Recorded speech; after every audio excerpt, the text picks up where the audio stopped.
As you know, this is Measure of an Episode. Our continuing mission is to explore what makes a Star Trek episode a good Star Trek episode, and not just good TV, is what we used to say. Now, that is completely out. This is now a variety show podcast. Yeah. But we have adjusted our criteria on how we determine, first of all, not what a good Star Trek episode, because good is misleading. Not that it is good or bad, but proper. That is the new word, a proper Star Trek episode. We have developed new criteria, updated criteria, newly updated criteria for what makes a proper Star Trek episode and not just a television episode. And so we have developed 3 criteria. 1, 2, 3. 2 of which I know. 1 of which we're going to have to make up on the spot. It's wondering where I was like, oh, we have a third one. Cool. Let's see what it is. Jonathan's going to take the third one. The first one is science fiction. I think that's probably the most important one, I suppose, is that it has to have some kind of exploration of science fiction and also some sort of procedural of that science fiction. So an example of just someone techno-babbling something off and rattling something off about the warp core is not really what we mean by science fiction. They have to explore that in some way, which, frankly, for this episode was perfect. Because while I felt in this particular episode, which was DS9212, The Alternate, DS9, Season 2, Episode 12, The Alternate, it was a perfect example of taking a science fiction idea and exploring it through the whole episode. Because really nothing happens in this episode, really, except for the monster part, which is so like weird that there was a monster on Star Trek. Yeah, it was. Yeah, very strange. But there was a reason for it. It wasn't like all the TOS episodes where these beings, these clouds of intelligence, just sort of are and happen to be. Right, they just appear because they're near the planet. Yeah. Yeah, exactly. So it's actually a perfect example of that first criteria of having a science fiction element that is explored and proceduralized for most of the episode, or at least a section of the episode. Yep. I'm sorry Jonathan couldn't be here today. I mean, you're doing great. Keep it up. What was the second one? This is such a long intro. Yeah. Are we going to do this every time? We're going to have to cut it down. Yeah, we should do it every time. We should probably cut it down or speed it up. I don't know which one it's going to be. The second one, what is the second one? I can't remember. The Gene Roddenberry original vision. So the... Morality. Yep, right. Morality. Has to have some sort of expression of morality guiding the plot. And by guiding, I don't mean is the subject of the plot, but in some way that the characters or the overarching premise or theme of the episode is in some way about morality. It doesn't have to be a conflict of morality. It can just be as though they're following a morality. But there has to be morality in it because, as we all know, we all know that the name of this podcast is The Measure of an Episode, and we also all know that Gene Roddenberry created Star Trek not as an exploration of science fiction or space or phasers or transporters, but an exploration of morality. And so we believe that in order for it to be a proper Star Trek episode, there has to be that element. And for number 3, Jonathan, take it away. Cool. So... Okay, so spoiler alert, there is no third criteria, but it's up to you, dear audience, listener, to, if you have an idea of what the third criteria should be, or if you believe that we have some way have perverted this criteria and you don't believe that we've arrived at our criteria correctly, let us know. Send us an email. Hit us up as a review. Actually, we do need more reviews. I actually haven't looked to see if anybody has reviewed it. I'm going to assume no, that Mike has not reviewed anything. Yeah, neither has Chad. But he is no. But they are, well, at least Mike. Mike is one of our wonderful patrons who allows us to keep this podcast going. And never know how to get out of this Patreon. I just keep begging, hoping it will end. I know you do. So I've passed a plate around. If anyone, it's like a circle. If you can find it in your heart to give anything you can, whether it's your pocket change or a 20 from your wallet, Just right. Yeah, and this isn't beer money. This is not. Please don't give us a finger. But you can give us the finger. But don't send in. But do it in a review. Yeah. Give us the even if the review is just the middle finger emoji, that's fine too. But it does help us. Any review, and if you want to go even further, some support on the Patreon. It's like I said, it's not beer money. It is actually going directly back into all of the expenses that we have to pay to keep the podcast going. And hopefully at the 2-hour mark of this podcast, we will eventually start talking about the DS9 episode that we're supposed to be talking about. Oh, we're not done? Oh, I thought we already had. No. Oh. No, yeah, we have much more to do. Went on so long about how this episode was so perfect for our criteria. Well, yeah, right. Well, the blurb is very long, so might as well get to that. I thought when you were done with your money shot, we could move on. Those are also very long. Dr. Moreau Paul arrives on Deep Space Nine with the announcement that he may have a clue to Odo's origins. Okay, so already there's a problem with this, because there is no announcement. In fact, I suppose it is an announcement that he has arrived, and maybe there should be a comma there. But there is no announcement that he may have found the clue to Odo's origins. In fact, I don't even think that happens in the cold open. No, that is the cold open. Like, he does say. Okay, you're being weird. Okay, anyway. It's funny. This is another one of these DS9 openers that the person did not watch the episode.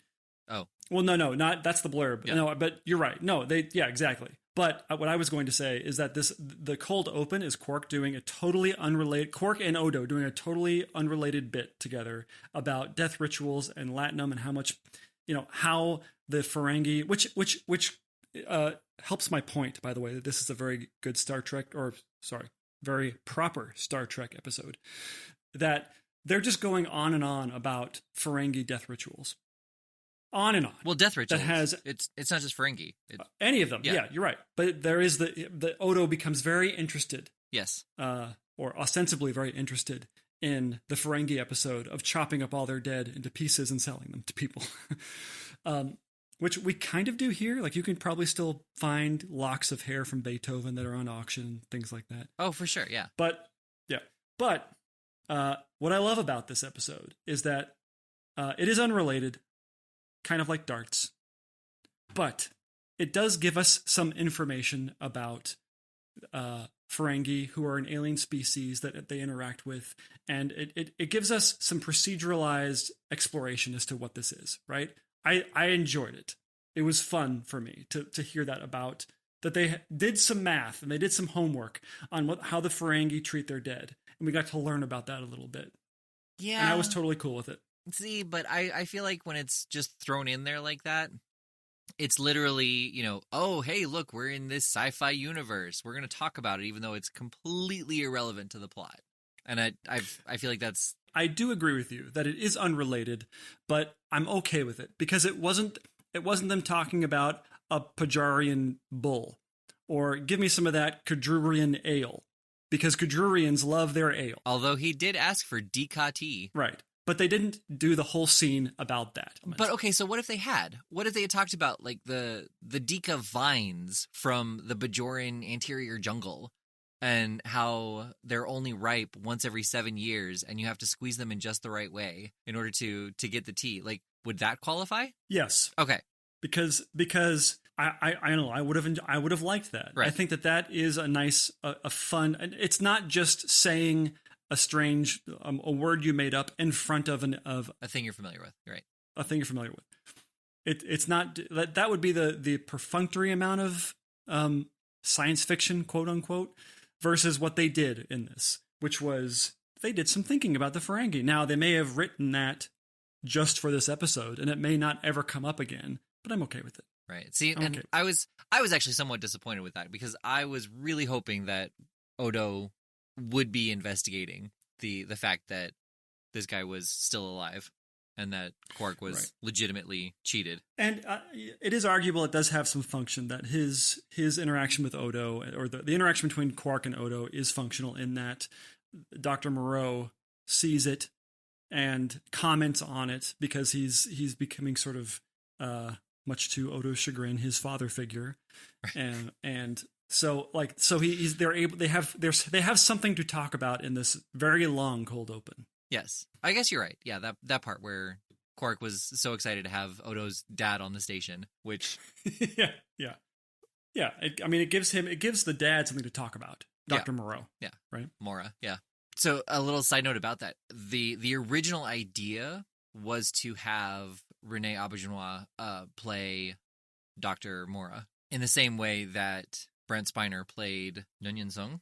Oh, why didn't they do that? That's so much more interesting. Because they figured out that it would make the episode run twice as long on the production side because of the makeup and prosthetics. Oh, you find a way, guys. I know. Find a way. I know. So, yeah, I was actually kind of disappointed to learn that as well, it. because that meant he was the only one who did not look like his creator. Data looked like, Nunyan Sung, and the Doctor looked like his creator. Although I would have preferred it if Odo had just always looked like the beaker that he originally, and just walking around as a beaker. Giant glass cylinder. Ding, ding, ding, ding. And he makes that sound wherever he goes. Chasing after people. Ding, ding, ding, ding, ding, ding, ding.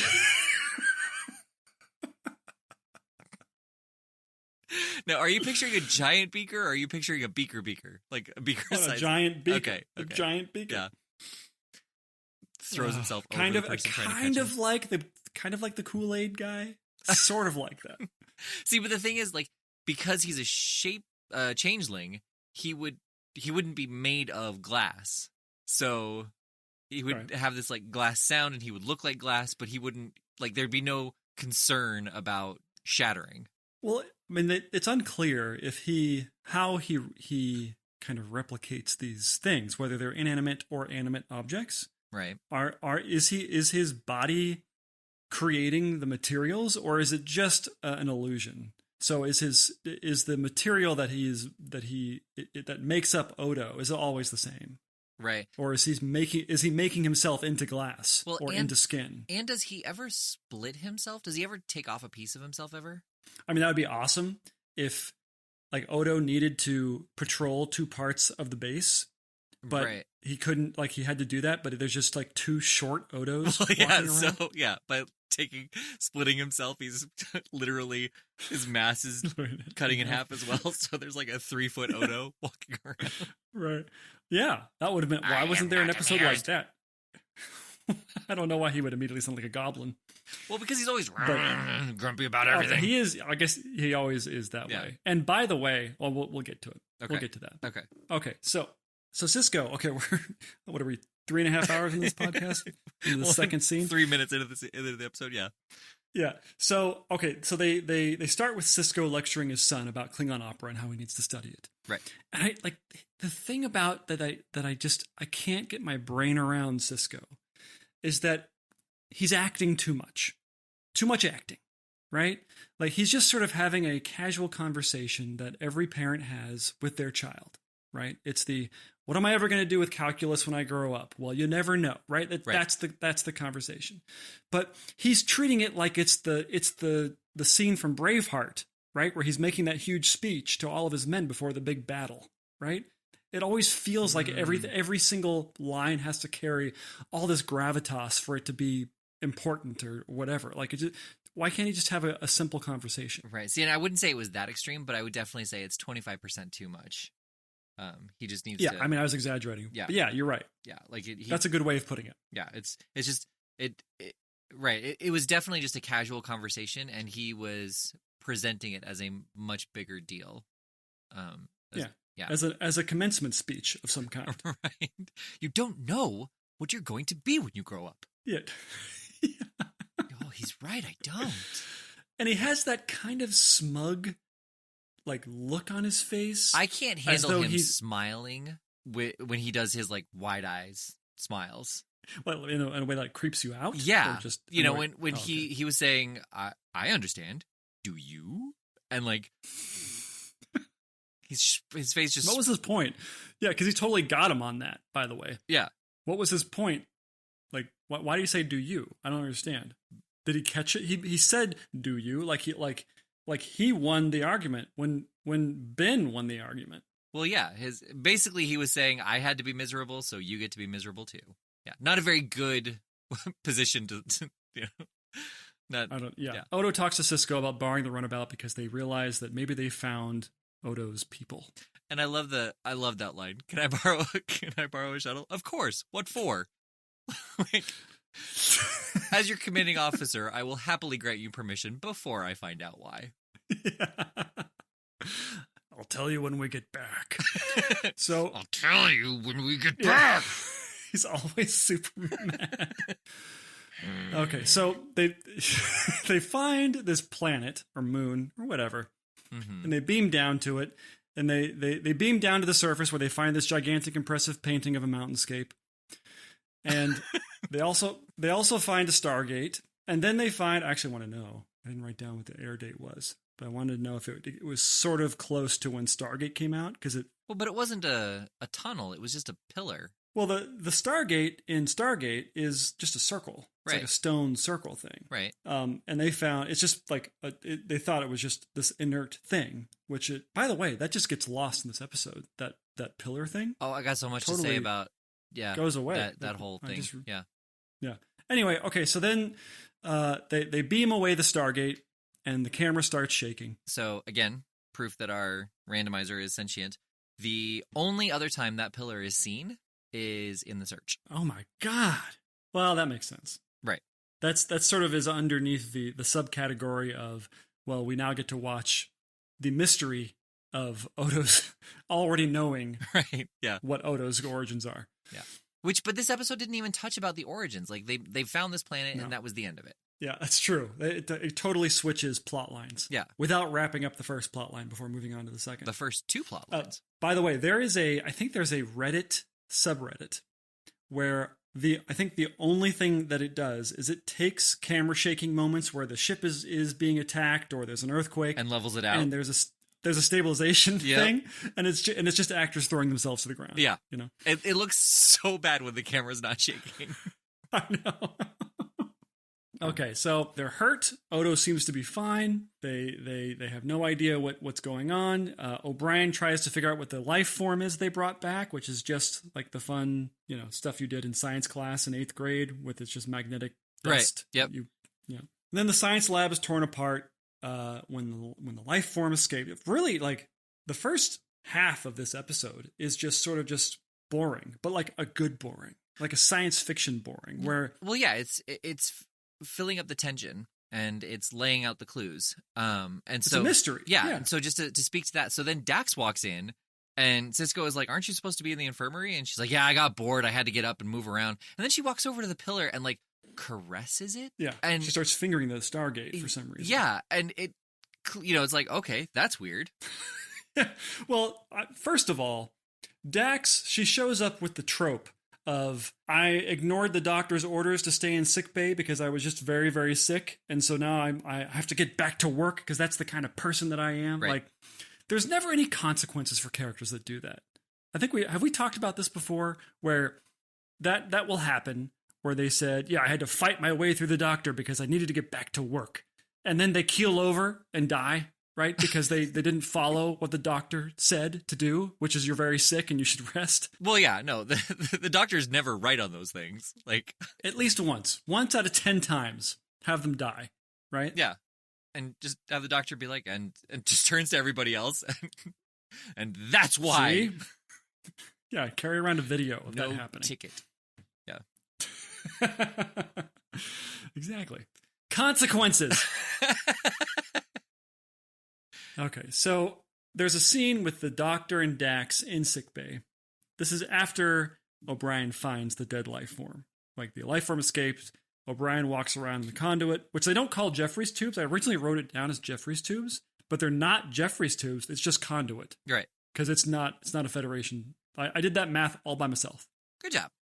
You're so smart. I know. I'm a Star Trek genius. So anyway, there's the scene between the doctor, Julian? Yeah, Dr. Bashir. Yeah. Julian, Bashir, and Dax are in the sickbay. And the scene is over. They finish their objective, and Dax says, "Hey, I thought we could back it up. I got a question for you." So O'Brien finds the dead life form in the tube. Do you think that was the end of it? Like, do you think that was the actual life form and it was now dead? I guess so. I mean, they were very quick to say that it's dead.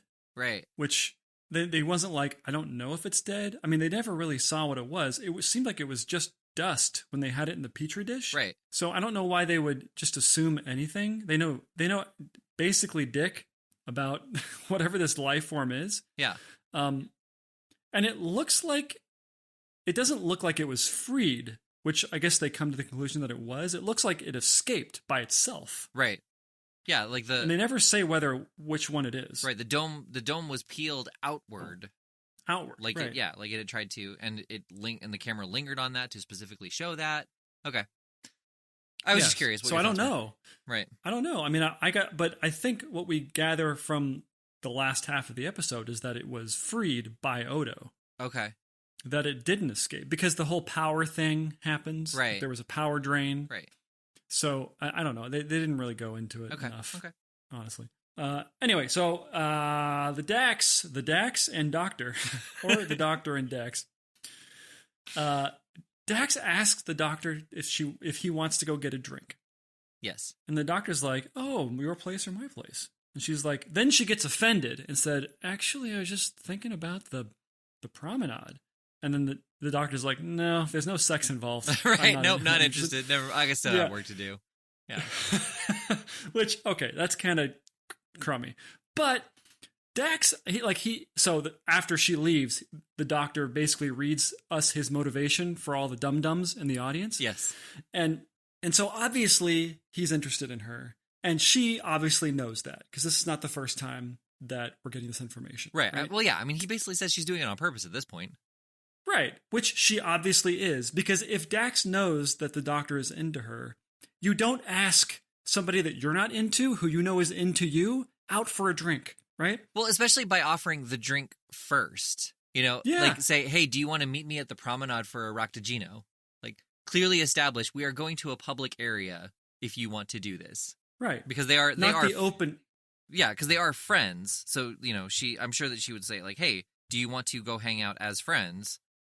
But not do it in such a condescending, like, obvious way. But well, yeah, she was doing it in a manipulative way. Like, she was enjoying herself. Oh, for sure. A little bit. Yeah.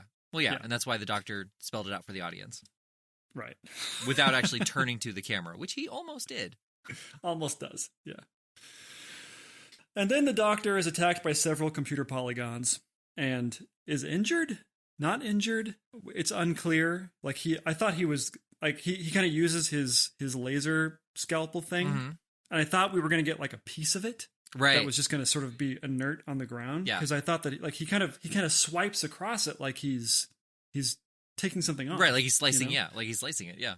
There were a lot of elements to this episode where it seemed like they were leading in one direction, and those things never materialized. They never paid off. So, the next part with Dax... So she had that moment, and then when Odo comes in to talk to them about what happened, Dax is sitting there and he's like, "Didn't the pillar used to be over here?" And she's like, "I had it moved." And so she's got all of these suspicious behaviors, and it's totally true. I mean, I was like, "Oh, cool, it moved itself." No, she just moved it. Yep. End of intrigue. That's it. Yep. So yeah, it almost made me wonder, and there was nothing that I could find about this, but I wonder if the episode had a different ending, and they decided, either for the longer version, for the longer story arc, or upon review they realized it didn't work, if they changed the ending to be what it was in the promenade. It's possible, but if the whole reason they didn't do the Odo is the same guy as Dr. Mora, they knew their schedule already then. Right? I mean, I don't know how they plan these things, but they obviously knew they have a finite amount of time to do that. Like, they can't just change something in the middle of... Oh, I see what you're saying, right. Of filming. Right. Yeah, I don't know. So, I don't know. I mean, maybe it was just a badly written episode. Right? It's very possible.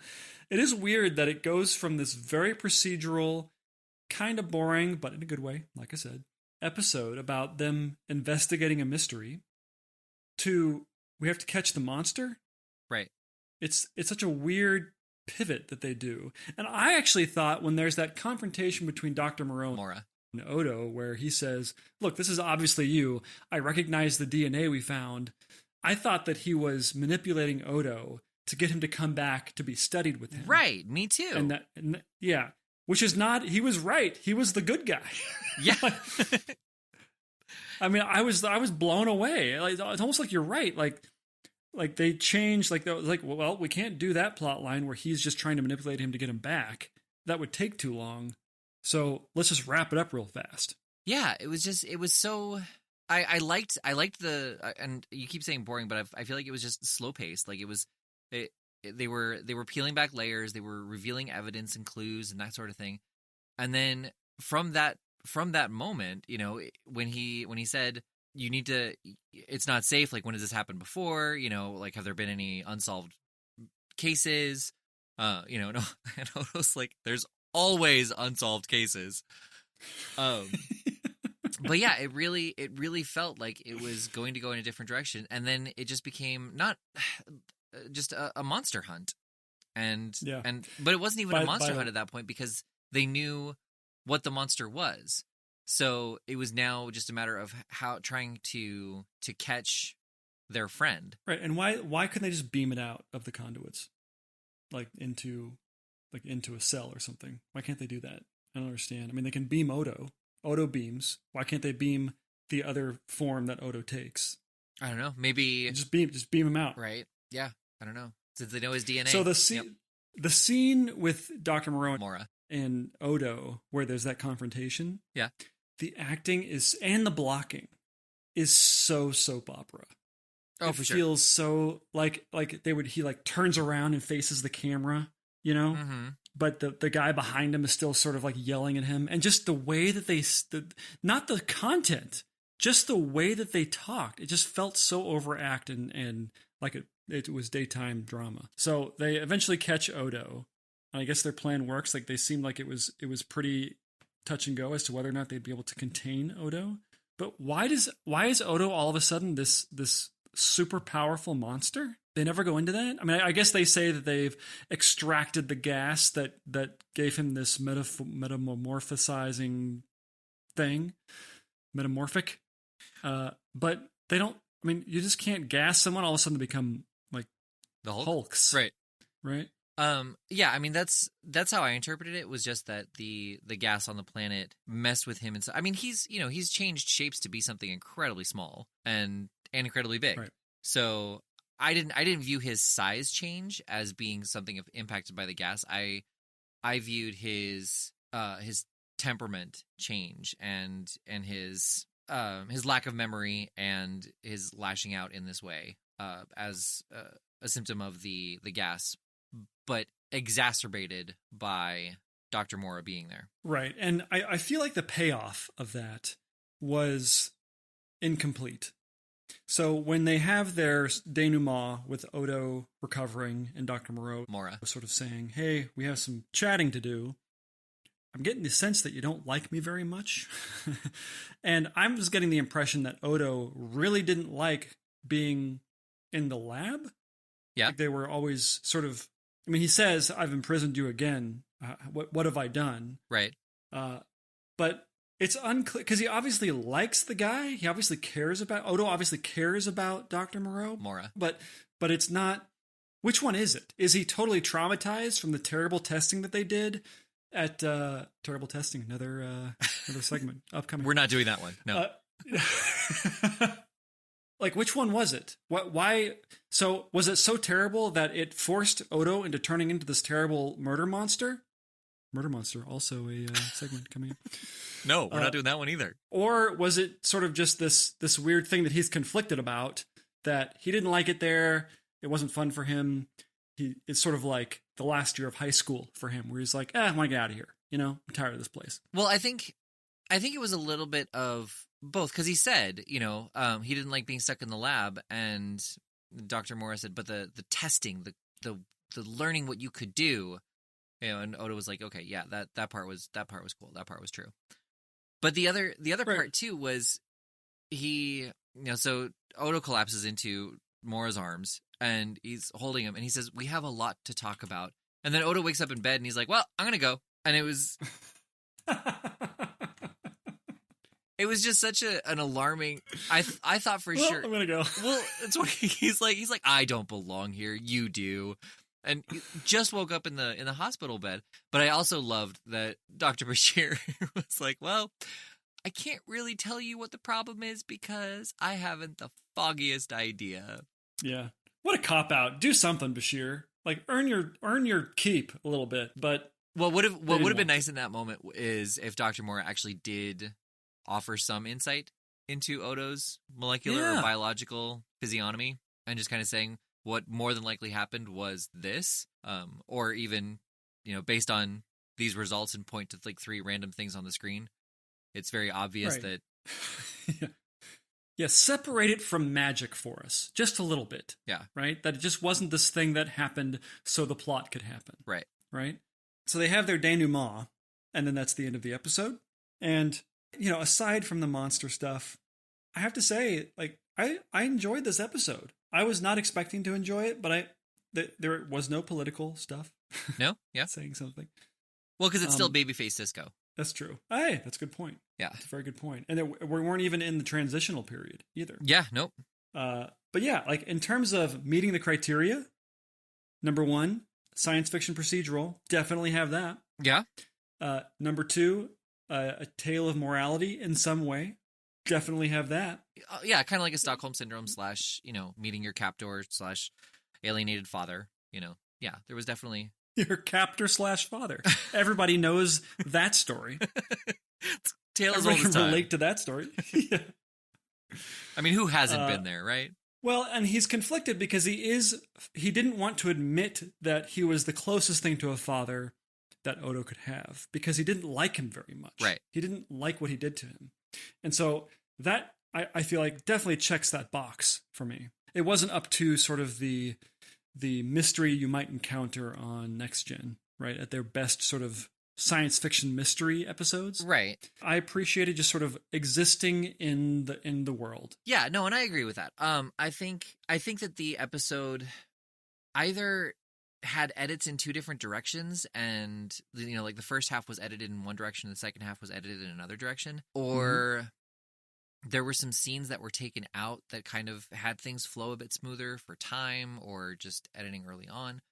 But yeah, I think that it definitely hits our 2 criteria on what makes a Star Trek episode. And it moved the plot forward and it moved Odo forward in a way that I felt was interesting. Kind of like what happened with T'Pol in the episode where, she was mind melded with against her will.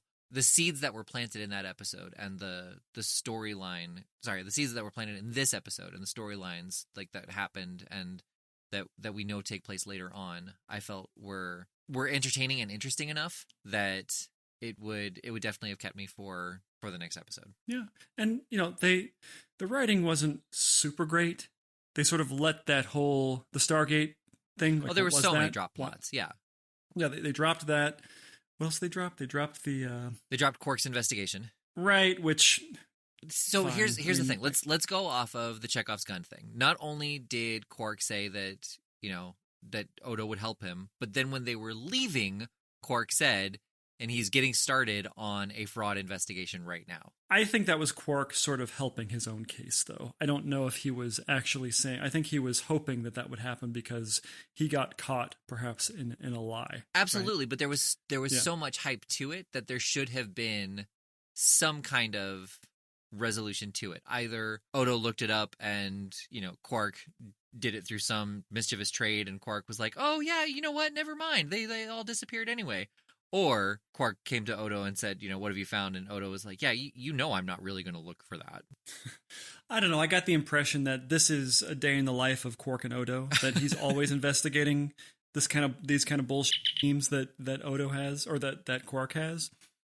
But I felt like maybe he will, maybe he won't. I feel like Odo kind of enjoys chasing Quark a little bit. Oh, for sure. Yeah. But I felt like there was too much hype in the beginning of the episode to have it just drop completely after the cold open. Takes forever. I mean, it is. I was like, was wait, did I miss something? Long. Yeah, the rest of the show they wrap it up in like 5 minutes. It's great. So yeah, I mean, do you agree? Do you agree this is a proper Star Trek episode? Yeah, this is a proper Star Trek episode. I wouldn't necessarily say it's a quality Star Trek episode, but it definitely hits the two of our new criteria. Also, is that a wig on Dax? It looks like it in this episode. I don't know.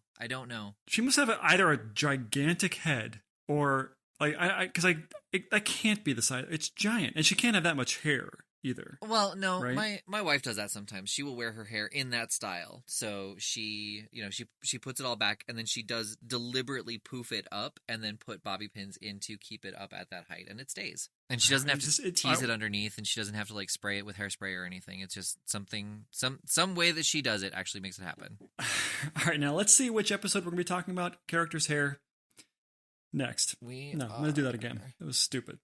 Let's see what... Much better. Let's see what other hair tips and techniques we're going to talk about today. It's hard. You're right. Yep. Not so easy, is it? All right, I got it. The next hair-raising episode is Next Generation, Season 7, Episode 18, Eye of the Beholder. And Eye of the Beholder? The blurb... I feel like I know this one. I know, right? I feel like I do too. And the blurb says, while investigating a crew member's suicide, Troy is overwhelmed by strange visions. Meanwhile, her bond with Worf deepens. We get to catch the inception of their romance. Right? A little bit. Yeah. Okay. All right, well, let's go watch it. All right.